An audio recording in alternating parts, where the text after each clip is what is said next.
નમસ્કાર, જય સોમનાથ. તો આગળના ચેપ્ટરમાં આપણે થોડીક બેઝિક માહિતી જોઈ હતી. હવે લસા ગુસાની માહિતી થોડીક જોઈ અને પછી આપણા ચેપ્ટરની અંદર આપણે એન્ટ્રી લઈ લેવાની છે, ઉદાહરણ કરવાના છે. તો લસા ગુસાની વાત કરીએ તો લસા ગુસા આપણે ધોરણ 6, 7 ની 8 ની અંદર શીખેલા છે. એ જ લસા ગુસા અહીંયા આવે, એમાં કઈ બીજો કોઈ ફેર નથી આવતો. પણ હા, એક સૂત્ર આવશે એનો આપણે ઉપયોગ કરવાનો છે. તો સૂત્રનો તમે ઉપયોગ કરતા શીખી જાવ એટલે બસ આવડી ગયો આ ચેપ્ટરનો સ્વાધ્યાય 1.1. તો એવી નાની સહો લસાનો મતલબ શું થાય? લઘુત્તમ સામાન્ય અવયવી. શું છે લસાનો? પૂરું નામ એમ છે કે લઘુત્તમ સામાન્ય અવયવી. અવયવી એવી એટલે તમારે યાદ રાખવાનું કે અનંત સુધી વિસ્તરેલી હોય. ગુસા આવશે એમાં અનંત સુધી નહીં આવે. તો લઘુત્તમ સામાન્ય અવયવીમાં તમને એક ડાયરેક્ટ ઉદાહરણ છે કે જે સંખ્યાને આપણે નિશેષ, જે સંખ્યાઓને નિશેષ ભાગી શકીએ તો એના ગુણક ફોર્મમાં હોય. પણ એમાંથી જો લઘુત્તમ એટલે કે આપણે પેલા એક અવયવી હું તમને લખીને ઉદાહરણ આપી સમજાવું કે પેલા તો 4 ના અવયવી લખો અને 12 ના અવયવી લખો. એટલે તમે અહીંયા લખશો 4 2 8 4 3 12 ચોકે ચોકે 16 25 આ રીતના તમે લખશો. 24 પછી 12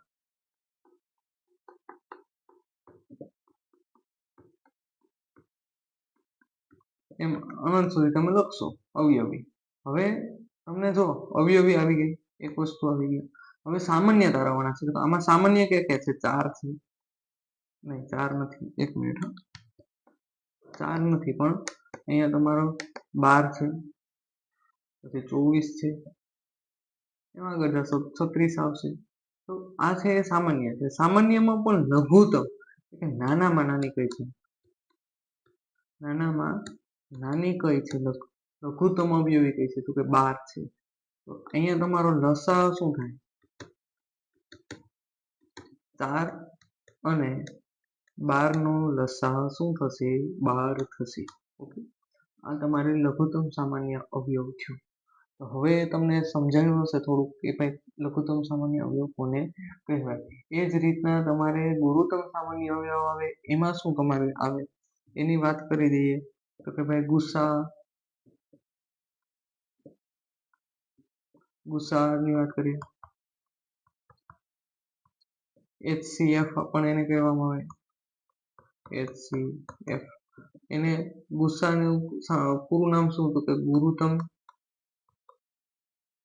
સામાન્ય અવયવ. હવે આ છે એમાં અવયવ તમારે માનો કે હું તમને અહીંયા જ પણ પાછું એવું તમને એવું ઉદાહરણ આપું કે સામાન્ય અવયવ 4 અને 12 ના શોધો. અવયવ ક્યાં ક્યાં છે? તો કે 1 2 4, 1 2 3 6 અને 12. સોરી, 4 પણ આવશે, 4 6 અને 12. તો અહીંયા તમે અવયવ લખી નાખ્યા, સામાન્ય તારવી લીધા, સામાન્ય તરવાઈ ગયા, ચાલુ. પણ મોટામાં મોટો અહીંયા ગુરુ એટલે મોટું, એટલે મોટામાં મોટો અવયવ કયો છે? 4 છે. કોણ છે? 4. એટલે ગુસ્સા તમારો શું આવશે? 4 આવશે. આ તમારો 4 અને 12 નો ગુસા. અહીંયા તમારે આ યાદ રાખવાનું કે મોટા મોટી સંખ્યા એવી પસંદ કરવાની અવયવમાં, સામાન્ય અવયવમાં મોટા મોટી સંખ્યા એવી પસંદ કરવાની કે જે ગુસા તેને આપણે મેળવી શકીએ. આ તમારો ગુસા હતો. હવે લસા અને ગુસાની આ બેઝિક માહિતી થઈ તમારે. તો ચેપ્ટરની અંદર હવે આપણે આગળ પ્રવેશ કરીએ. તો અહીંયા તમને એક પ્રમેય આપેલો છે. શું પ્રમેય આપેલો છે?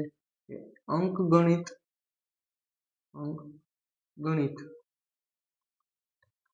મૂળભૂત પ્રમેય.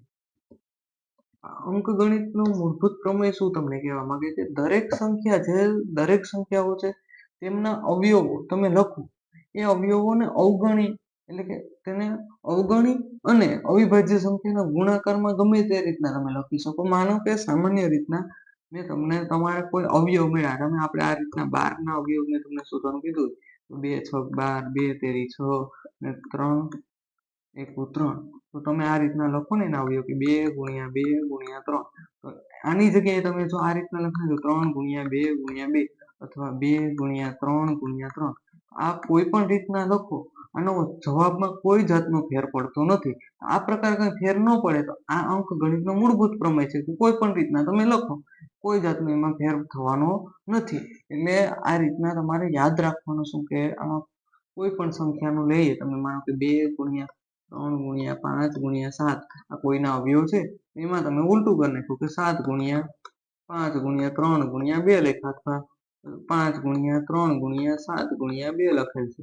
તો તમારે એમાં કોઈ જાતનો કોઈ ફેરફાર પડતો નથી, કારણ કે આપણે આગળ શીખી ગયા કે ગુણાકારમાં જે સંખ્યાને લીધે જે કોઈ પણ ગુણાકારમાં તમે ક્રમમાં ફેરફાર કરો તો કોઈ જાતનો તે સમૃદ્ધતા ધરાવે છે, એમાં કોઈ જાતનો ફેર પડતો નથી.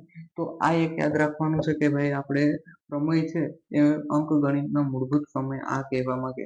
હવે એવું તમને આપેલું છે કે એકથી મોટી સંખ્યા, મોટી કોઈ પણ પ્રાકૃતિક સંખ્યાને અવિભાજ્યના અવયવો અવયવી રીતના અવયવીકરણની ક્રમમાં ગોઠવીએ, ક્રમને તમે ગોઠવો અને તેને અવગણો તે અનન્ય રીતના તે હોઈ શકે. તો આવી બધી બાબતો તમારા પ્રમેયની અંદર જે આપેલી છે, તો એમાં આપણે આ પ્રમેયમાં એ શીખ્યા કે કોઈ પણ રીતના તમે અવયવોને લખો કંઈ ફેર પડવાનો છે નહીં. આ હતું તમારો અંકગણિતનું મૂળભૂત પ્રમેય. હવે ત્યારબાદ અવિભાજ્ય અવયવીકરણ શું છે, અવિભાજ્ય અવયવીકરણ શું છે તો એની વાત કરીએ. ટોપિક માની લઈએ કે અવિભાજ્ય અવયવીકરણ.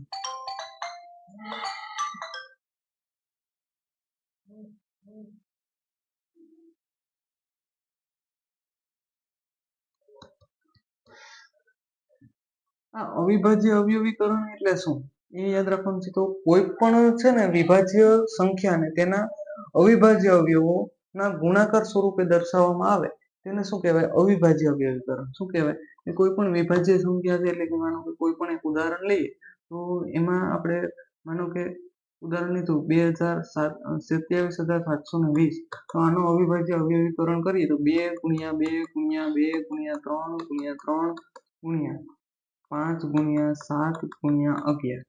તો આ રીતના આપણે લખીએ તો આને શું કહેવાય, અવિભાજ્ય અવયવીકરણ. હવે આને તમે શોર્ટ સ્વરૂપમાં આ રીતના લખી શકો 2 ની 3 ઘાત 3 ની 2 ઘાત ગુણ્યા 5 ગુણ્યા 7 ગુણ્યા 11.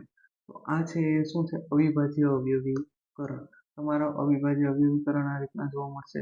તો લસા ગુસા તમારે જે લેવાના છે એ યાદ રાખવાના, અવિભાજ્ય અવયવીકરણની એક રીત યાદ રાખવાની. ત્યારબાદ તમને એક સૂત્ર આપેલું છે લસા ગુસાનું છે, એના માટે વાત કરીએ તો અહીંયા સૂત્ર લખું તો કોઈ પણ છે, કોઈ પણ બે ધનપૂર્ણાંક એ અને બી માટેની વાત કરીએ, એ અને બી માટેની વાત કરીએ તો એમાં ગુસા એ બી અથવા લસા ગુણાકાર લસા એ ને બી એ બરાબર શું થાય, એ ગુણ્યા બી. એટલે કે પૂર્ણાંક સંખ્યા કોઈ પણ બે પૂર્ણાંક સંખ્યાનો ગુસા આપેલો હોય, બે સંખ્યા આપેલી હોય તો એના ઉપરથી લસા મેળવી શકાય. કોઈ પણ બે સંખ્યાનો લસા આપેલો હોય અને તે બે સંખ્યાઓ આપેલી હોય તો એના ઉપરથી તમે ગુસા મેળવી શકો. અથવા તો કોઈ પણ બે સંખ્યાનો લસા ગુસા બંને આપેલું હોય અને એક સંખ્યા આપેલી હોય તો બીજી સંખ્યા તમે એને શોધી શકો.